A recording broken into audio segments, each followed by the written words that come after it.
Hey everybody, Tony D and Little Joan here with a screenwriter's rant on for Auld Lang Syne, a new Peanut special starring the gang of Peanut characters, but it's mostly about Lucy's character, which is fine. I mean, Lucy, changing it up a little bit. I don't mind that it's about Lucy. And the premise of the story is that Lucy is bummed because her grandmother didn't visit on Christmas and she blames herself for it, and couldn't have a good time at Christmas, so she decides she's going to throw a New Year's Eve party. And Linus, her brother, sort of talked her into it to try to cheer her up, and now he's roped into helping her with the party, which is a fun plot. That's a fun plot. So all the characters are coming, and it's going to be a great time, and wackiness ensues, and here's Lucy falling asleep. And I like the Peanuts. I don't know this character. Who is this guy? Is he new? Is he a new character? I don't know. And it all, of course, goes wrong, and there's even a scene of here's Charlie Brown looking awkward. A scene of Snoopy and his family, which you don't see a lot of. There they are. This is the Snoopy character that's in the desert, like his relative, and I think I've seen this one before, but not all the others. So that's kind of cool. You're going to see like a Snoopy family reunion. It's always fun to see Snoopy and the various characters. And towards the end of the trailer, Lucy is like, "Oh, Charlie Brown, how do you go on when things go badly for you?" So Charlie Brown teaches her a lesson, right? Because Charlie's always he's always black-pilled and moping around. And then this is a joke about her trying to change the lyrics of the New Year's Eve song. So it's on Apple TV. It doesn't look pretty. It looks all right. Doesn't look particularly woke or anything, so relax. They shouldn't make it woke. God forbid you make this woke. God forbid you do that. I mean, it's enough that Lucy is sort of the thrust of the movie, but you're putting all the other characters in, which is good. And I don't mind someone like, say, Snoopy being sidelined, because Snoopy is a side character. He's the coolest character in the Peanuts, but you want to keep him on the side because that's what makes him cool. You never see enough of him, right?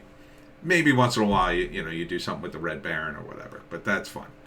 That's fun. Okay. Yeah, I would like to learn more. And this is an area that, I mean, it's not unexplored in Peanuts if you read the comic strip and some of the reprints or whatever, but a little more of like what the home life of Linus and Lucy, since they're brother and sister, it should be fun.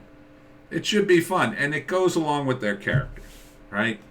Goes along with their characters. Here's Snoopy with the family. I haven't seen some of these other guys, but that looks fun. So, yeah, I'd see this. It's only on Apple TV, though, and I don't have Apple TV, but maybe it'll end up somewhere. Back in the day, this would be the kind of thing. It would be on TV, be free, and your kids could watch it, and everything would be great. But they're trying to create another holiday classic. I think this is a good idea. You went to a different holiday. Good idea. Good idea. You're not going to do Christmas again or Halloween again. You go to another holiday. I mean, there's only so many holidays, but this is a big one. And you can make a good story out of this. And it appears to have all the right elements. So the first act will be coming out of Christmas, right? And it would be fun to make, callbacks to the Peanuts Christmas special, right? You can make callbacks to Chuck's wimpy little tree and put the blanket around it and stuff like that. Stuff that happened in that. You just make little side things about it, even though obviously, they made that one. When did they make the Christmas special? God, the late 60s, early 70s? That would be fun. And then you segue into the story, which is Lucy. Now Lucy has the problem. Lucy's bummed about her grandmother, blames herself for her not coming, which is probably not true. And I'm sure they eventually in the story tell you, oh, it wasn't true. Grandma got sick or something.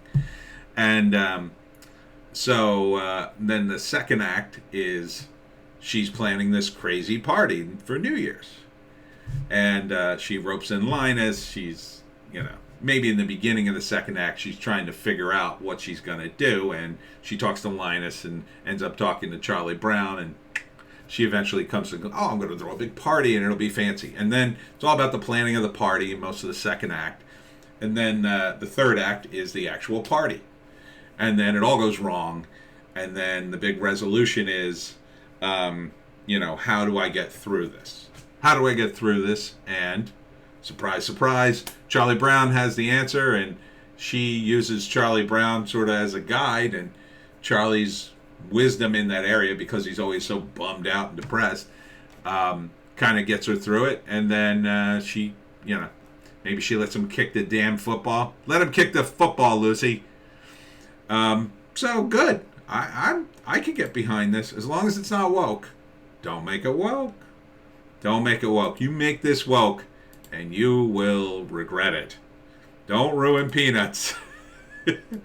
I don't think it is. It doesn't look woke. I didn't see one woke thing in this. But I'm very suspicious these days.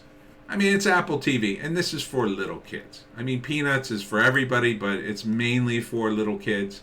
And people like me who remember the Peanuts watched it when they were kids. I mean, I watched this when I was a kid. That's how old the Peanuts are.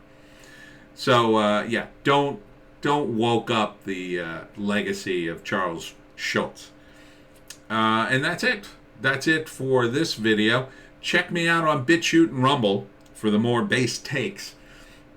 Joan will be there, right, little Joan? She's bummed out because she wants dinner. We will see you in the next one.